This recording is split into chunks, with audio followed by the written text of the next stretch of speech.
Jason Bickford. I currently am employed at Banner Health as the HIMSS Applications Director. HIMSS is Health Information Management Systems. Basically, I'm an IT director for Medical Records Department, trying to transform the paper part of a medical record into a completely electronic medical record, and involved in a lot of different IT projects to transform the different departments within HIMSS. So that's my job role. And Banner Health, a little introduction about Banner Health. We're based here in Phoenix, Arizona. You guys familiar with Banner Health? Mm-hmm. So, 7 states, 23 hospitals. I've had the pleasure of visiting all of these hospitals. We are located in these 7 different states: Arizona, California, Nevada, Wyoming, Colorado, Nebraska, and Alaska. I visited Alaska this past July, and it's just beautiful. Had the opportunity to go down to Denali Center and really enjoyed that. So a little bit of work and pleasure involved there. So I wasn't sure if you guys knew that Banner Health was this large. 4,330 beds. We have 37,000 employees. This year, 21 of our hospitals have met HIMSS Stage 7, which is the full adoption of the EMR model, of becoming a full electronic medical record. The HIMSS with the extra S validates hospitals to see if you've received that level of certification, and we recently received that level of certification. 7 out of 21, or? 21 total, and Stage 7 is the highest stage. Oh, okay. We've won the most wired award, and that's a technology award that's awarded to companies. We've won that back-to-back years. And our mission statement is to make a difference in people's lives through excellent patient care. What I'm here to share with you guys is there's a trend in work shifting where companies and organizations are allowing better work-life balance to allow people to work from home, work anywhere, work in the office, in a different sort of environment. So I'm here to just share some of the content about the project that we started at Banner Health. As an IT HIMSS application structure for HIMSS, the Health Information Management Systems, I have had the great fortune of supporting and transitioning 200 plus employees to work permanently from home. In the Arizona region, we have 150 individuals that are working from home, coding, that's applying a code to a diagnosis so that the hospital can be reimbursed for services. In the western region, that would be every state except Arizona, because the majority of hospitals are in the Arizona region. We've broken up our system sort of into 2 different geographic locations. Arizona, large-scale hospital systems, and the western region, sort of small-scale facilities. So it's just easier to manage the 2 different regions differently in regards to resources and technology. We've also transitioned denials management home this year. They will audit various charts for different claims from the insurance companies and billing. DMPI is our team that works from home to analyze the patient encounters. If patients' encounters are duplicated, we'll merge and combine them so that there's one single patient account for that encounter. Sometimes people come in without any proper identification, and then later on we'll find that based on the information they provided, they're really this patient, and we merge their accounts. Mm-hmm. HIMSS transcription support, so we use Nuance technology for the physician to do dictation for various notes, history and physical, discharge summaries.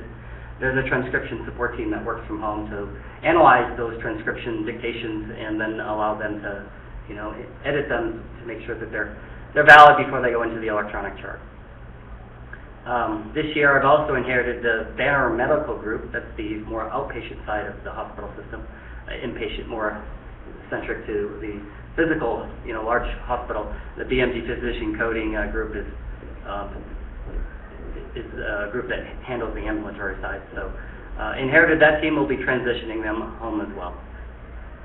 So the way that we connect from home is using Cisco's Secure Mobility Client. The way that coders had first started connecting, we sent them home with computers, and then they were remoting into a computer at work, and that wasn't efficient of resources. We've then added applications into an application portal, so it's web-based, and that way we're not using two devices for one employee. The third option that we've transitioned to is the VMU5 client. That's allowing a coder to use either a work-provided device or a personal device to connect to a virtual private computer. This allows all of the data to remain in our corporate data center, so we're protected from HIPAA and PHI. Keep the data protected for HIPAA and PHI purposes. In order to support 250 people from home, I have a IT team, and we'll contact the IT support desk. Home employee will contact the support desk for some first-level triage. But my application support team supports the hardware and software support. So if a new employee is hired, we will onboard, sending them home with equipment and set it up in their home so that we know that they're will be effective in their environment. We also provide that virtual private computer, and we'll provide remote connectivity, troubleshooting, and in-home service support and installation. We've purchased the Cisco WebEx for remote support, so if an individual can't connect to our network, we'll be able to troubleshoot their own network. Any questions? Weird, just sort of off the wall question. Dual monitors, I'm not familiar with your specific remote software. Mm-hmm. It allows you can do it over dual monitors? Yes, with the VMU client, we can do spanning, and we can bring out multiple applications on two monitors. So they'll have the EMR up, and they'll have a 3M product, that's the coding reimbursement system, and there'll be concurrent coding in two systems, looking at the dictation or looking at the power note, comparing it to the coding system, and be able to be, doing it on one single monitor not going to be very productive. We did have some challenges over the years, and we've been transitioning people home since 2005. Technology's come a long way where we can utilize dual monitors to be effective. We could even span it into 3, 4, but where's the desk space to accommodate that many unless you have these kind of stands? So I've asked for, some people ask for 3 monitors, but so far the standard's 2. So both the virtual computer and the VMware, I'm sorry, what is the VMware? Is the VMware the virtual computer? The virtual computer is the VPC. The VMware is the infrastructure that supports the virtual private computer. Okay. They have a single computer with dual monitors at their home. Right. They'll use the VMU client to connect to the VPC, which then will present the applications on 2 monitors at home. Question. Mm-hmm. The thing they connect to back at the office, is it like a server with sessions, or is it a computer that fits on someone's cube? This one here? Yeah. It's VMware is a server configuration that allows to provision virtual computers. Okay. And we will have a pool of virtual private computers assigned to the various remote teams that work from home. Okay. We can dynamically assign them to a coder, or we can statically assign them. So every time you get the same one, or you just connect to a pool of VPCs that they're all customized the same way. What we'll do is we'll load all the applications, and then we'll make a clone of that device. So if they corrupt it, we just fit another one out within minutes. Yeah. So it's allowed us, from the PC that they're working on 24/7, 365, we can duplicate that machine in seconds. If their home PC fails, I have 3 different depots across the valley where they can just come in and pick up a piece of equipment, go right back home, and if they need us to support them getting it set back up, we'll go out to their homes as well. Oh, wait, I thought you said that these were their own personal. They can be their own personal computer. Okay, they can be, okay. Yeah, they can be. And that's where we're transitioning to that whole BYOD environment, use your own device, bring your own device, because it's going to save the company money instead of providing them equipment. So currently we provide them equipment, but I think the trend will be that they'll be using their own equipment. Save the organization money. Well, and nothing, they can have their own equipment if all they're doing is making a connection and running in a virtual thing. And they can use any type of device. The only thing you let them do is the virtual desktop, and then... They want to use an iPad with a keyboard. They can use any type of device they want. A Mac, Windows. As long as the software supports it, yeah. Right, and the VMU client is Mac supported. It's Windows supported, so it can be downloaded in anywhere. And then, as long as you have the authentication credentials to connect to a virtual private computer, you get all the resources that you need. I actually have a home coder that's going to Brazil for 3 months. I'm not sure what the trip entails, but she wants to still be able to work. And so we're working on downloading the Mac client to validate that she can connect to her VPC and, to prove that you can do work anywhere. And then what the presentation is really about is soon you'll with technology, you really can work from anywhere. So that's the remote support slide that, it's very important for a successful program is to provide them with support. If they're transitioned home, they don't have the support that they need, they'll get frustrated and want to come back into the office where they feel more secure with the services provided.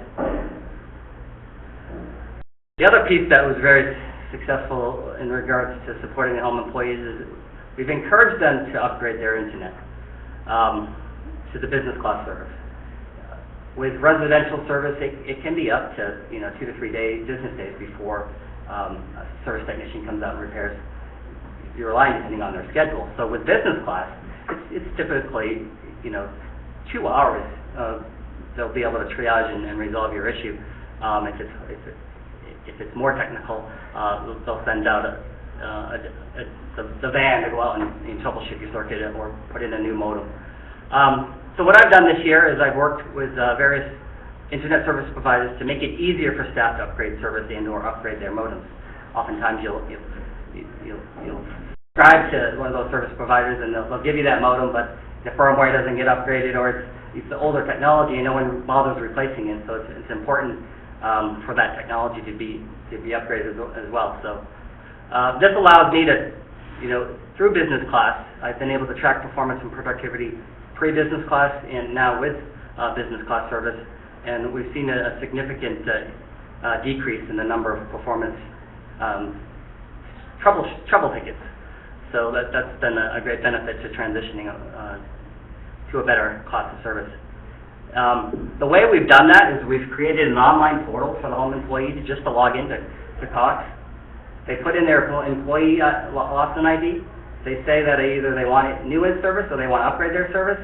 Everything else is done behind the scenes, and a service technician either upgrades their service if their modem qualifies, and if it doesn't, then a new modem is shipped out and they're walked through setting it up. So we've made it very easy for non-technical people to upgrade their service or upgrade their modem.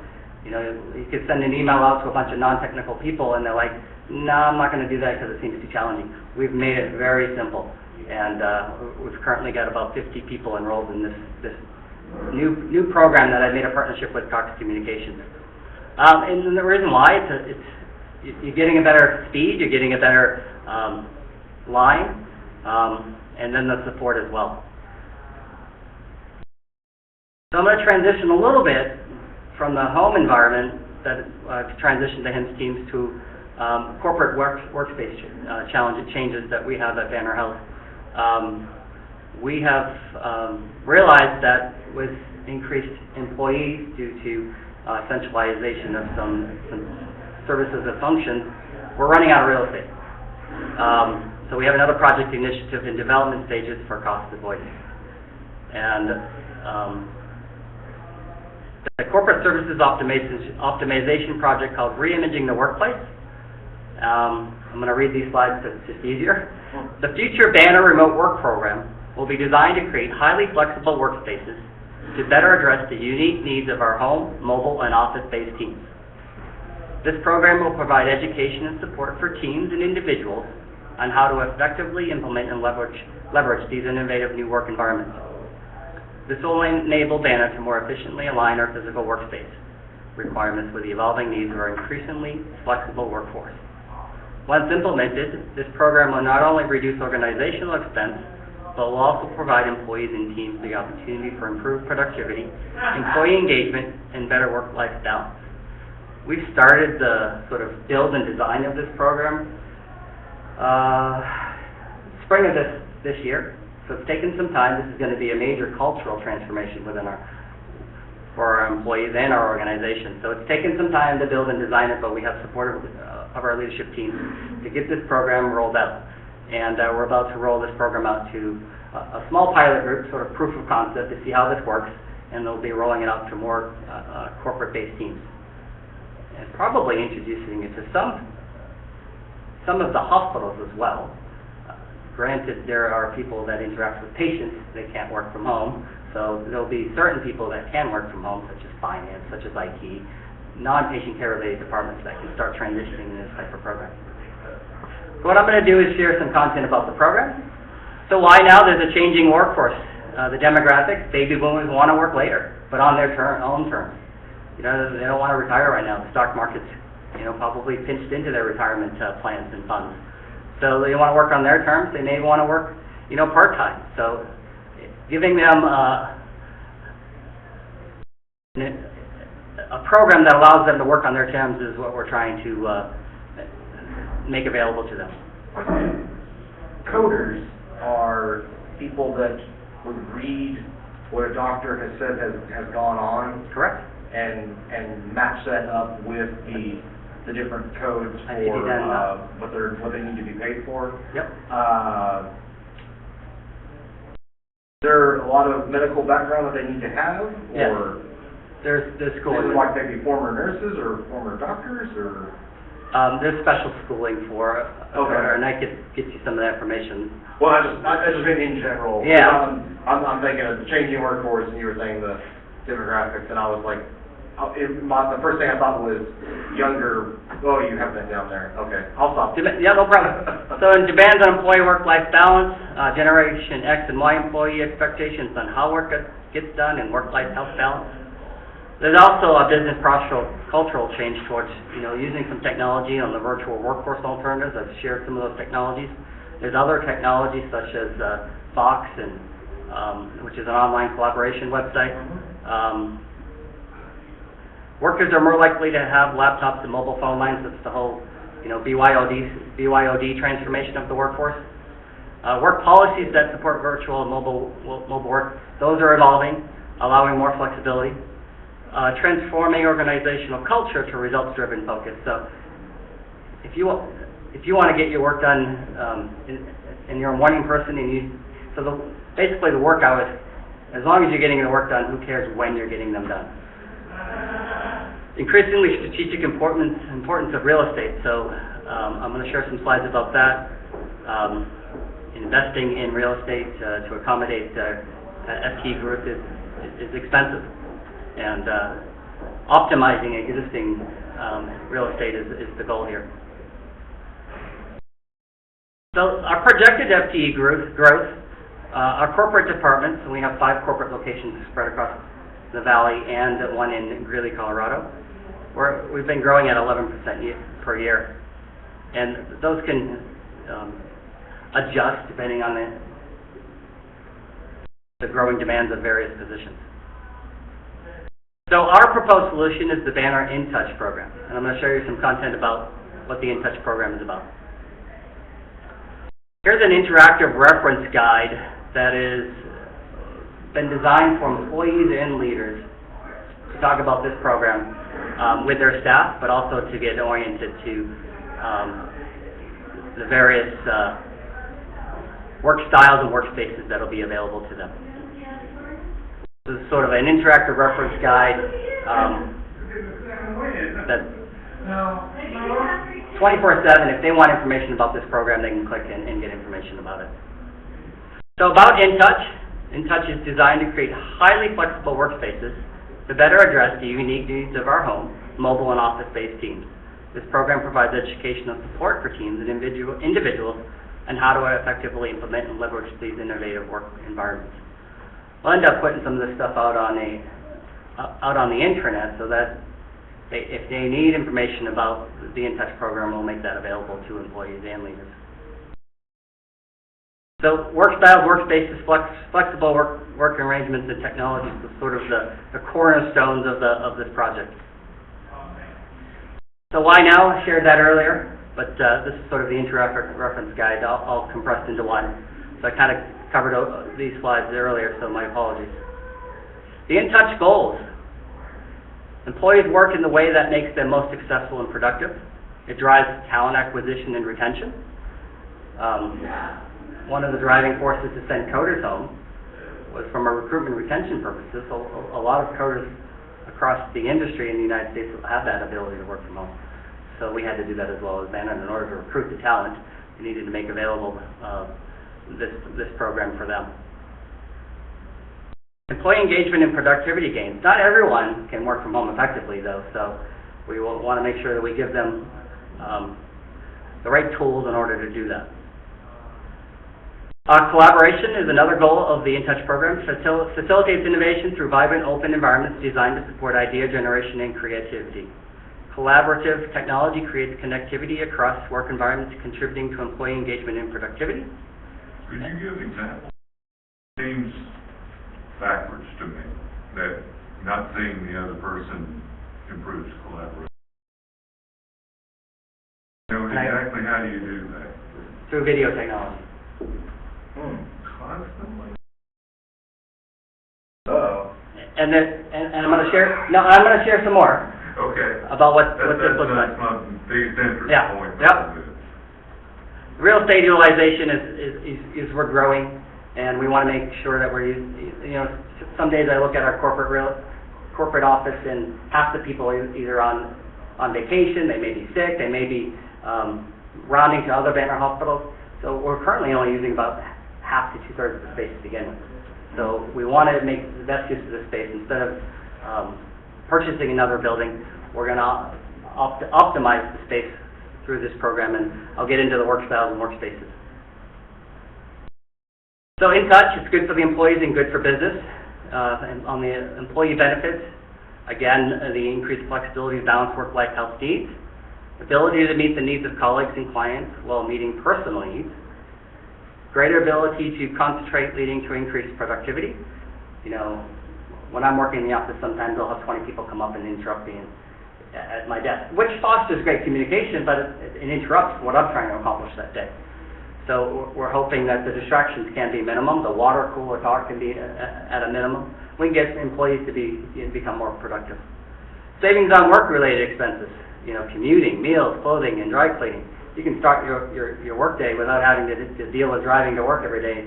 That's a huge benefit, especially when it comes to reducing some of the stress that's associated to all of the commuting components. Increased control over work location and hours. Work on your terms. Enhanced social networking through working in different spaces and locations. So that's the piece that you were asking about, and through some work styles and workspaces, we're going to introduce through different options the flexibility of working either home, at a corporate space, or at multiple locations.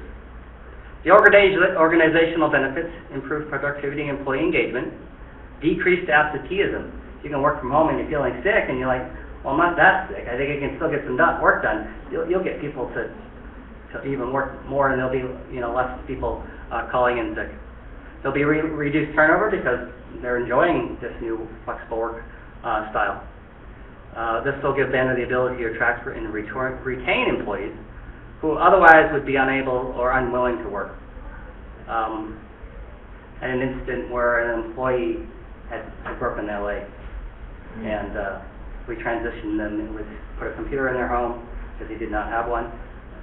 Worked with the internet service provider, set them up with business class. They were able to connect and perform their work until they were healed. They came back to work. He didn't lose his job. He didn't have to go on to any kind of FMLA. So that was a great benefit for that employee. So the InTouch work styles. We'll be introducing 3 work styles, and the employee roles are paired with a work style that refocus the use of space to encourage cooperation. Flexibility and convenience as employees use seats when needed rather than being assigned space across the board.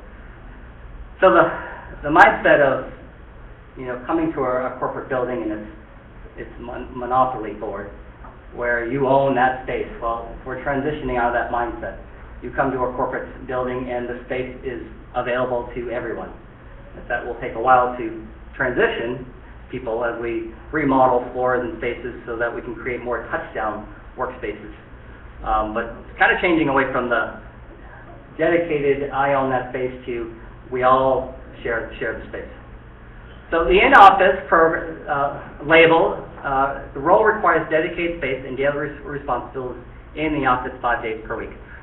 We realize that working from home, you may have a spouse, you may be taking care of children at home. So we realize that not everyone can transition to the in-home environment and really either thrive in the in-office or just physically can't work in-home. So we will still allow people to have that dedicated space for those that qualify due to their circumstances. They will be assigned a single dedicated individual workspace and choose among various collaborative workspace to meet and connect with others. So they may choose to work from the office, but their team or their leader or those that they collaborate may work from home or work from other locations. We're going to be creating spaces so that there's more collaboration if people want to come in, and I'll share about some of those workspaces in a future slide. The in-home is about roles do not require dedicated workspace, so they have the ability to transition home.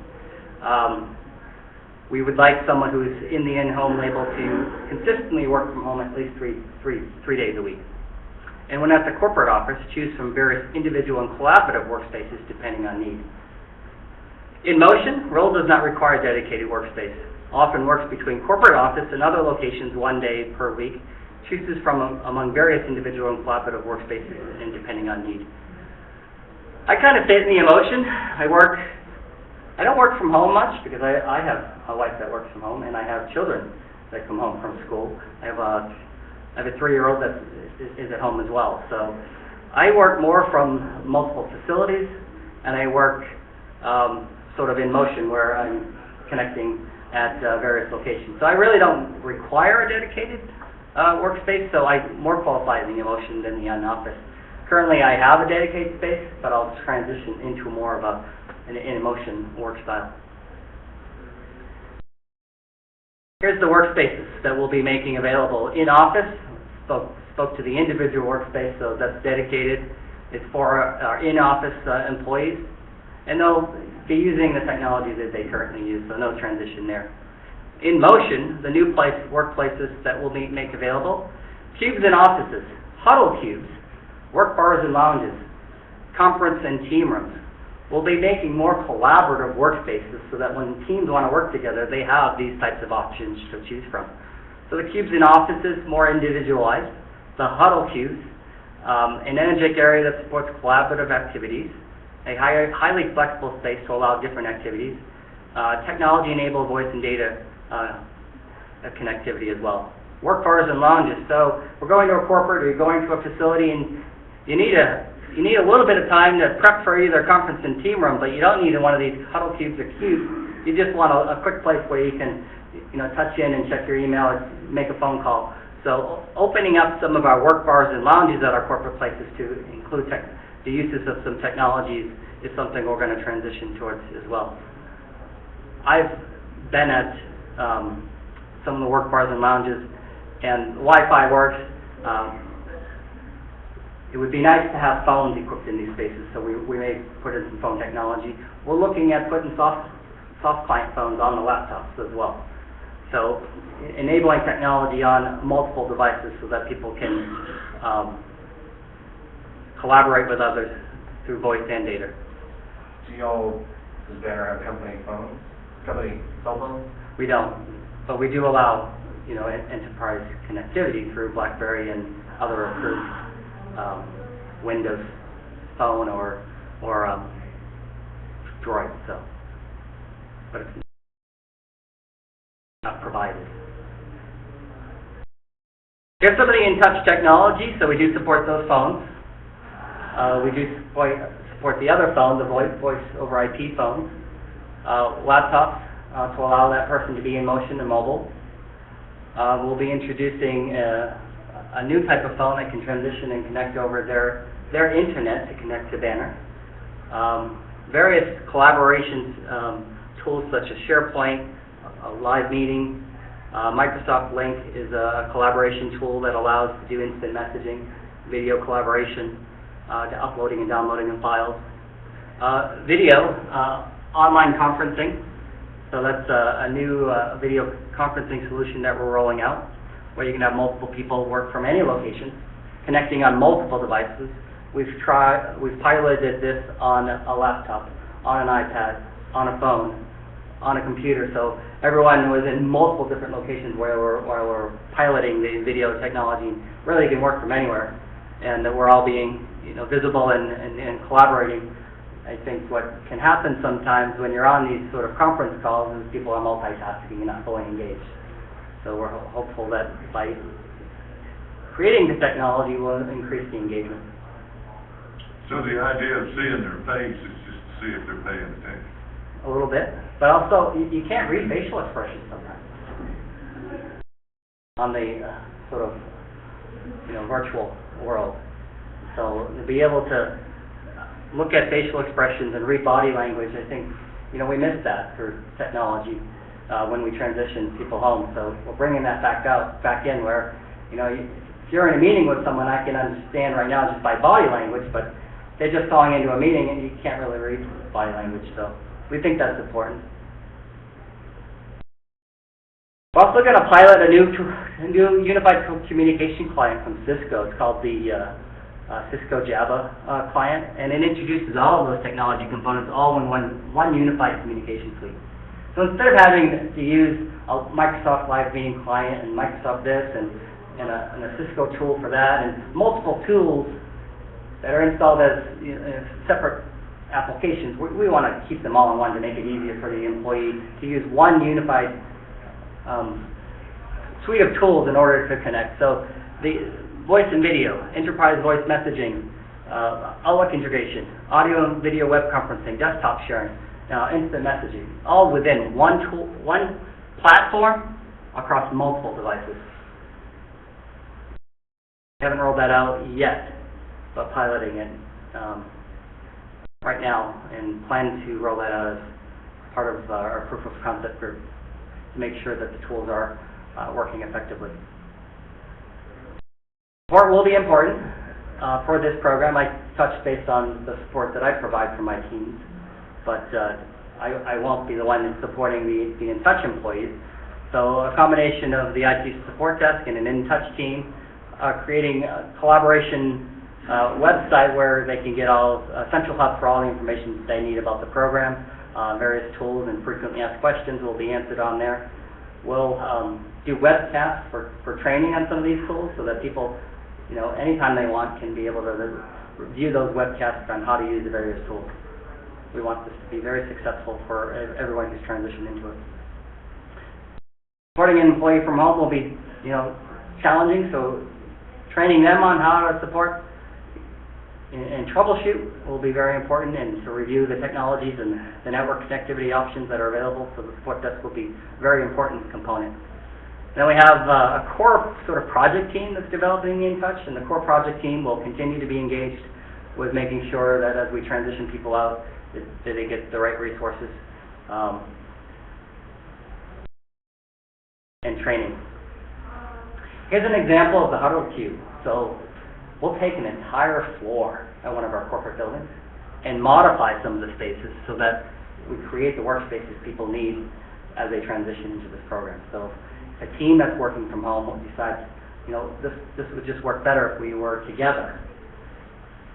Let's have them through Outlook or through other collaboration tools be able to resource book these spaces, these types of, whether it's their individual cube or a huddle cube or conference rooms. We wanted to have them the ability to book these and then come in and use these spaces.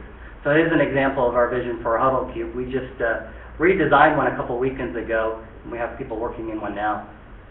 What is that box? Yeah, the one on the top. Yeah. This one here? I wondered the same thing. It's a moving file cabinet. Oh. I've heard this. Okay. Who owns that? It can be checked in and checked out. So if you were Looks like you push it up against the wall, and then when your group has the huddle cube, you pull the file cabinets out. that's our vision. We haven't utilized them and purchased them yet, but if you wanted to keep your stuff into a moving file cabinet and your resources. Maybe less for paper, since there isn't a lot of paper. And we're trying to transition away from the paper, But so. more like, I can't think of an example off the top of my head. USB flash drives for I do technology stuff, so we always will have the different tools of doing IT stuff with us. And in this sort of environment, we might need to lock those in the cabinet when we're done with Telecommute, and we push that off to the side. Yeah, I didn't actually develop this sort of picture, so I can understand, like the groups. I'm guessing that that's what that is, but it also, you can put supplies. Like Yeah, the stuff that would be right? on everyone's desk. Yep. You can pick it up and put it in that and then lock it away and push it off to the side. And what we've realized is that various departments within our corporate building are all purchasing their own supplies. Let's centralize that, so all supplies are purchased for the entire building instead of different departments. So we can hopefully see some savings on supplies utilization as well. Banner has like, well, let's Yeah, the corporate functions and teams of Banner Health. So here's another example of a whole entire floor being renovated to accommodate the new change in workforce. So we have the touchdown cubicles here where people can just come in. Over here on the left here, we have the individual spaces, and then we have some of those huddle cubes. A lounge area where we're going to incorporate some of the. So what that requires is a team to transition home, remodel the workspace, redesign. The physical, right now it's most of the floors are more designed like this across the entire floor, so we'll renovate and create some more flexible workspaces. We do have one of these in place, but as we transition teams home, we can start remodeling floors.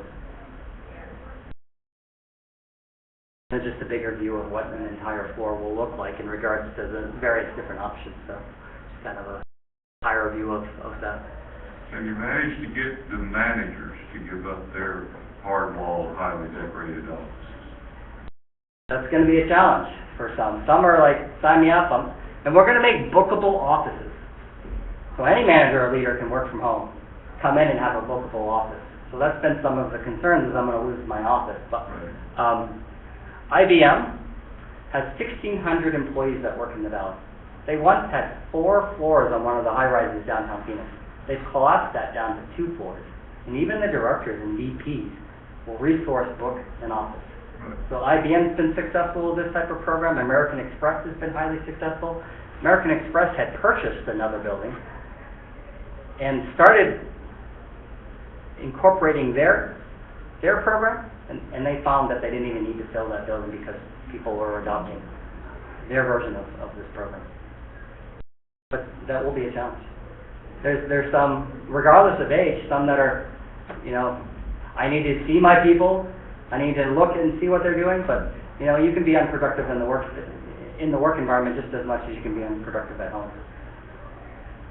What leaders need is to have productivity metrics and performance monitoring tools in place. If they don't have those, then how are you going to measure if your team's an effective home versus in the office? So we're going to encourage that, if you're going to transition home, you're going to have the right home office environment. So there'll be certain ergonomic guidelines and expectations for employees that work from home, and these are just some examples, but we don't want people working in their bed.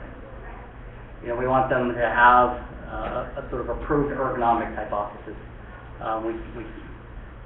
We can't have, working in the wrong environment and then they have to come down with, Preventative stress injuries. Exactly. So we need a mandate that they're using, and we'll probably have the employee take pictures of their work office environment and keep them in their employee file. As they get hired, we'll transition them into one of those job assignments of either in touch, in office, or in motion, so we can be able to run reports on who's in the program. So some of the challenges, I mentioned performance monitoring, performance measurement, managerial control, wanting to be able to see what people are doing and bring someone in the office. Those things, all of these things, concerns can be managed through, you can manage virtual teams, and we're going to give them leadership training and education on how to manage virtual teams. Have a virtual sort of interactive learning style. Some of the in-touch challenges, mentoring, colleague envy. Some employees will be able to go home before others. Like, you're lucky, you get to work from home now, but So there's going to be some of that colleague envy about those that are part of this program. Rounding. So if you're working from home, how are you rounding and seeing your employees? We're hoping that through the video technology, people have that face-to-face time through video. Technology, learning new technology for employees can be a challenge, so it's going to be important to give them tools that are easy, and that's why having unified tools all in one sort of tool belt, one suite, is going to be important. Availability, so some employees may choose to work flexible hours and not always be available, so coordinating schedules is going to be very important. Through some of these tools, you have different options to electronically sort of flag what your status is. Either you're busy, you're available. Do not touch me because I'm engaged right now on a project. You can set your status away so that they know that you'll be right back in 15 minutes. So using various technology tools to let people know your availability will be important. Interpersonal skills. Some people who transition home lose that social networking component that they enjoy in the job. So that'll be a challenge for some. And those that don't thrive in that environment, we'll give them the in-office environment, in-office workspace. Organizational loyalty, customer interaction. So sometimes coming into the office every single day builds that loyalty. You have that safe place and brick and mortar. That could change the look and feel of an employee in regards to their organizational loyalty. Well, now, in that, you seem to say that the employee has an option, whether to work at home or work in the office. Yeah, and what we're going to do is do a role mapping. We have a set of questions that we'll be asking the leader and the employee about their capacity to work in these types of environments, and they'll be sort of checkmarked into what's best. Our goal, though, is to try to get a third of our corporate workforce to be enrolled into this program. So not everyone will qualify. Actually, everyone will transition to the program, but they may not be in the in-home, in-motion type format. They'll still have a space, available to them. They may not be at the current desk, because we may have to renovate some of these floors. They may be in a different location within the building. How would the compensation be? Would you get paid more if you come to the office or less? Compensation, you're not spending as much money on gas. You're not. So you would pay them less? Right, we have it. Yeah, we're not looking, and I'm not involved in compensation, but the benefits of working from home as an employee, you're not spending the dry cleaning expenses and I don't have the answers to your question because I'm not involved in the compensation component. Right now, the transition would be the compensation is the same.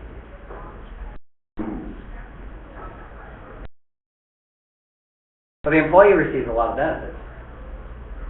Gas prices alone. There's employees that are commuting from the West Valley to our corporate location in Mesa.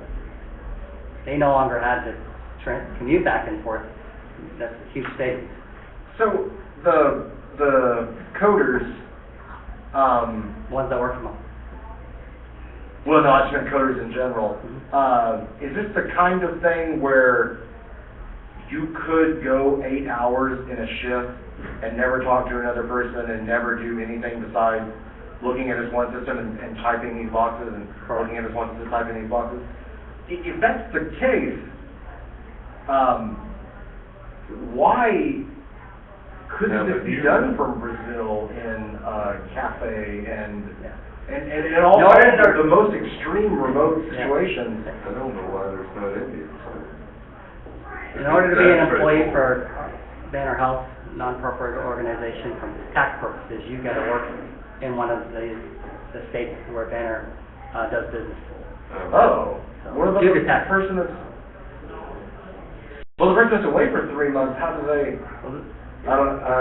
It would be an exception.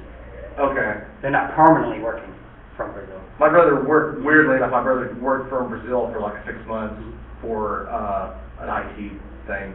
I don't know if they had rules about that, but he did the same thing where he would get on VPN on his laptop and and check in and be in the instant messaging program and everything else. And he was doing stuff where he was talking with people and meeting with people and everything else, but he had to get a VoIP set up and everything going. But yeah, he was, even with those challenges of being in Brazil and everything else, he was still able to do it. And some of the things you were saying was like, this doesn't sound like a challenge at all to these people. How is this a problem? How come they're not all working from home? And you don't even know where their home is. It's just, they have an iPad and you don't even know where they are. We have some coders in Jerome, Prescott, I mean, they're not close to the valley, but if they have the internet, they can... And then, in my mind, the other thing I was doing, because my group that happens to, we don't exactly work from home, we just happen to not have an office because we support retail stores. I fix computers for retail stores. And so it's not like we have an office, but we don't exactly work from home either. It's just kind of in motion. Yeah, it's very much the in motion thing.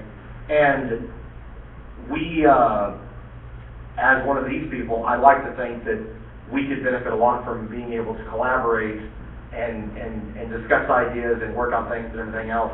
And the sort of one of the challenges we've had is like the shared resources that we have are set up by another organization inside our company. And that organization is basically, hey, we have SharePoint documents, but they're all read-only. And it's like, and so the 40-plus employees spread out across, I don't know, 6 states or so, if any of us ever wanted to, I don't know, try to make an improvement or anything else, it's like, well, just email us any improvements that you have, and we'll decide if we want to put it on the read-only documentation. And that, in my mind, that was a much bigger collaboration sort of challenge, or that was a collaboration challenge. Having real-time documentation. Yeah, at all, because it was as though we were all spread out, and there wasn't even a virtual common space that we could contribute to. And in my mind, I was like, well, the coders don't need to contribute. The coders don't need to collaborate. It's like, well, I say that. I'm probably treating the coders the same way that this management group is treating us. And they'll, through electronic means, do a physician query that will ping the physician saying, I need more information. But it's all done electronically. They don't have to pick up the phone. It's just, I need more information about this diagnosis. Can you give me more? Sure. That'll show up in the provider's inbox, and then they'll respond, and then they can finish the coding. They also may engage with their coding leader about some questions. They may ask a peer coder, but they can do that through, instant. They have a virtual place. And then if you wanted to, like the three of us are like, oh man, you know what? This system, I always have, if it was just set up this other way, something or another, you go like, say, hey guys, in 45 minutes, because of time zone, in 45 minutes, let's all do the video thing where we can all chat and our heads are all up on the screen together. We're like, okay, have you guys had a problem with this one system and this, that, and the other? And you see the one guy, he like leans forward, he's like, yeah. And you see the other guy, he leans back, and he's like, I don't really have a problem with this. I don't know what you're talking about. And the people that are sort of like leaning forward, you can tell that they've got something they want to contribute, or they want to. You can use your device on that or something. Show them what the problem is with your mobile device. Yeah, or screen share. Look, this thing did this, and this thing did this, and stuff like that too. I mean, you could where you had the thing where the video camera was on their face, you could just grab the webcam and show your screen even. Yeah, it's not built into the bezel. Oh yeah. Right. Because we run into that constantly. The face is usually not the most interesting thing. Right. It's the screen, the keyboard, or the object that you're talking about. Right. Even I've been known to hang it from a lampstand and just draw a piece of paper. Yeah. You want to see that as you collaborate. But most of what I saw there, what I imagine is a laptop with a camera built into the bezel, and you purchase the USB attached ones, but yeah. like that The one. ones that are fixed are. Yeah, I gotta buy me one of those. The college had the university here. They had those on all the machines, and I don't want to say too much, but we're borrowing that one right now to set up over there. And I don't know how much those cost, but if it's less than $100, I feel like I need to get me one of those so I can do stuff when I'm at home or even at work, and just be like, okay, here's this or here's that, or when we have the computer set up this way and the cables are plugged in this way, we can do this. And then record that session, how you fix something, post that to the SharePoint. And now you create sort of how-to. Yeah, totally. Yeah, If it's after not- some editing. Yeah. Right, yeah. You want to de-identify You- any security, patient information, depending on. The best videos are always edited. So this slide is really about, you know, putting in this program, we'll have to modify some of our current policies. So we'll combine some of our current telework, telecommute policies into this new InTouch policy. We've developed a draft policy that we'll tweak after the pilot's complete. And then we'll make that policy available out on our resource SharePoint, or even out on the intranet as well. This will allow us time to observe and measure the pilot and provide tweaks to the policy as needed. Are they? Oh, I'll get through this quickly. So, Yeah. work They're not shifting. supposed to start for another 5 minutes. Work shifting is what this is all about here, this slide here. Nearly all organizations will enable work shifting by the end of 2013. So incorporating these different options of different work environments. So this is just a slide and this is from Citrix. Different companies that are offering different. No bias there. Yeah. Right. My world is something less than that. In Citrix definitions of work shifting, new business requirements are transforming the demands placed on IT. To operate effectively in today's fast-paced global environment, organizations need to be able to get work done anywhere, anytime, by any type of worker to achieve the best results. This is the context for the rise of work shifting, the practice of moving work to the most optimal location, time, and resources. So these are just some high-level trends and stats that's going on. You know, 93% of the organizations plan to implement some type of flexible working arrangement. 80% of employees are already offering some kind of flexible working arrangement. It may not be in a program to this extent. What we've realized is that we have a lot of siloed different programs that different departments are doing, and we want everyone to be doing it under the same sort of education support and tools. Today with technology, we're almost always on. You know, you can check your BlackBerry, you can check your mobile device, you can stay current with work because of technology, and because of that, we want to be able to give people the tools to stay connected to their work. Important qualities of team members: being proactively engaged, willingness to share information, and ability to collaborate with them. Certainly, the attractive hiring qualities when you do the hiring. You want to make sure someone isn't one of the opposite of those things. Reserved and not engaging and like to keep information to themselves. That wouldn't be a good member of the program. And I'll skip over these. These are just some of the top 10 challenges to the workplace in the next 5 years, unless you guys want to look at them. And then how do we get started? You know, we have a core project team: develop, create, assess. Change management is very important. You know, policies and procedures, the training, the communication plans, and the issues and support management. We have this role mapping. So we meet with the leader, we meet with the employees, we do some role mapping to figure out what's best for their team in regards to what work style and workspaces they utilize. And then in closing, organizations today need to adopt workforce innovations that are transformative in nature in order to meet growing employee demands and trending technologies that will shape the way we work in the future. I don't work there, but you might want to talk to InTech, because they famously embraced this work from anywhere. You know, there's a lot of people that worked at home and all that. Good at that. Really? Yeah. After years and years of it, they just reeled everybody in. And what were some of their pain points there? Productivity, yeah. And that's why it's so important. Yeah, But when- Express was taking people off the building to go home.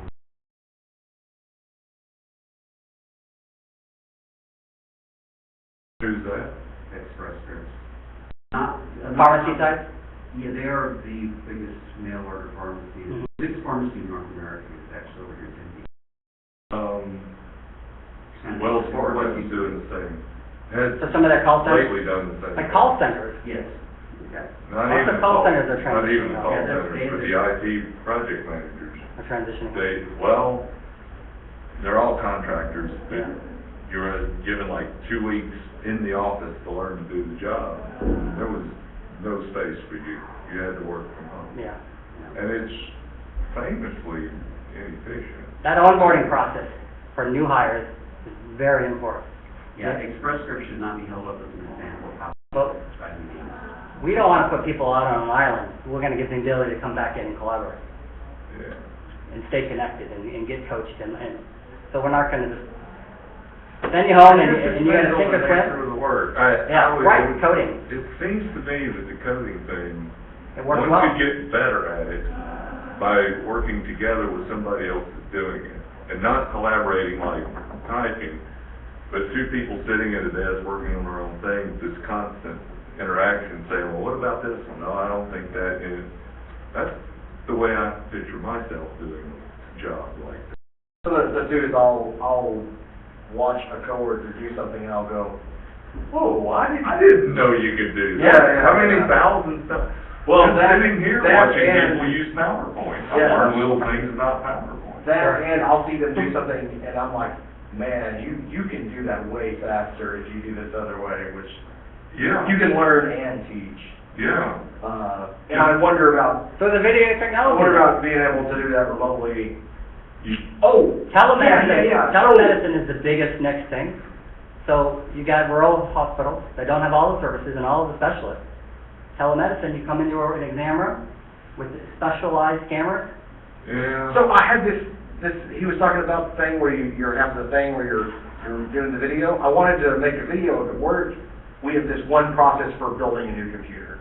And, I was talking to I had to visit a coworker in another state, and he was saying, yeah, it takes me like, 4 or 5 hours to do this. And I was like, it takes me 20 minutes to do this. What are you talking about? And so I set up a camera of myself building it, and I wanted to get that video out and distribute it and go, and sort of as like a challenge go, this process that I've heard other people say, I can do it this quick because I do it this way.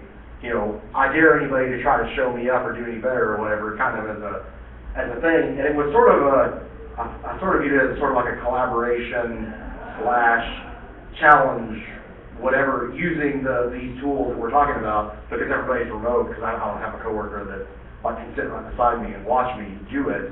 And then also, I thought with the video too, you can just watch it again and again and again. And then, because we were talking about, you saw something, you saw them do it a lot faster, I don't know exactly how you would do this, but it's like, if you knew, the coders, it takes them 5 minutes to do this, and 5 minutes to do this, and 5 minutes to do this, and it's like, this is what you should be expected to do, and if somebody goes, I can do this in a lot faster time, or somebody goes, well, it takes me a lot longer to do that, then you might just, in their peer group even, just go, hey, how is it you're able to do this in so much time? And the way you can do that is with stuff like forums or whatever. And I kind of like the forums thing also just because it's asynchronous, like I can post up, why does it take me so long to do this, what am I doing wrong? As opposed to, hey guys, let's have a meeting in 45 minutes, and then everybody's stopping what they're doing to come and listen to me go, why does it take me so long to do this? And everybody's like, I don't know, man, I'm trying to get back to work. But in asynchronous, where I just post it up there, and somebody a couple of days later might just come across that post and go, oh, there's that, or... For that remote coder that works from home, I personally went into their home and watched their start the computer on and connecting to that VPC. They were doing it took them about 7 to 8 minutes. Analyzed some inefficiencies in the connection process.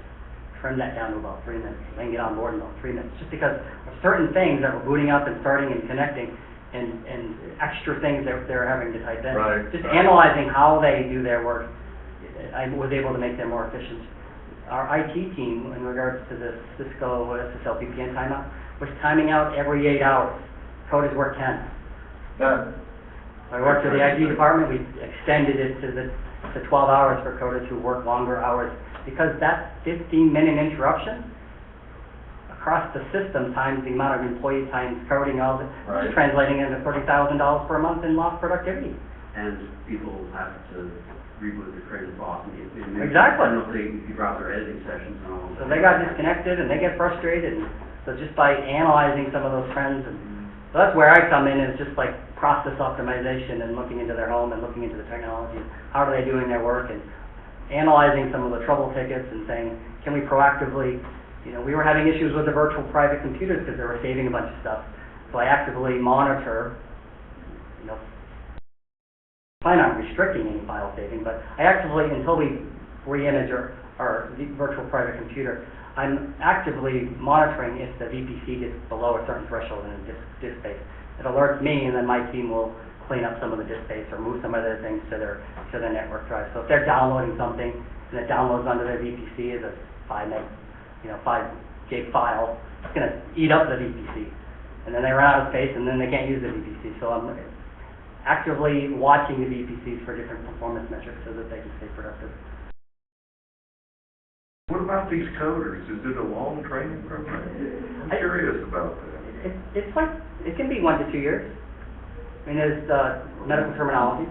A company that actually trains in that? Yeah, I mean, Most companies just like, if we can't prove that you can start. Grand Canyon. If you work the first day, we're not even gonna hire you, that's what I've been seeing. yeah, Grand Canyon University, I think, has a program. You start out as another term for it. But I'd be happy to get you some information, because, with ICD-10, there's going to be ICD-9 coders who don't want to learn ICD-10. There's going to be the baby boomers that are currently ICD-9 coders that are going to be retiring. So there's going to be a need for ICD-10 coders. It actually sounds like an interesting path for semi-retirement. Because you mentioned something about Okay. part-time and things like that, which is becoming increasingly interesting to me. And I'm an engineer now. I'm pretty sure I already have this. Yeah. It's just an issue of training or certification or something like that. And I can get you some information about the various programs. It would be interesting. I can do that.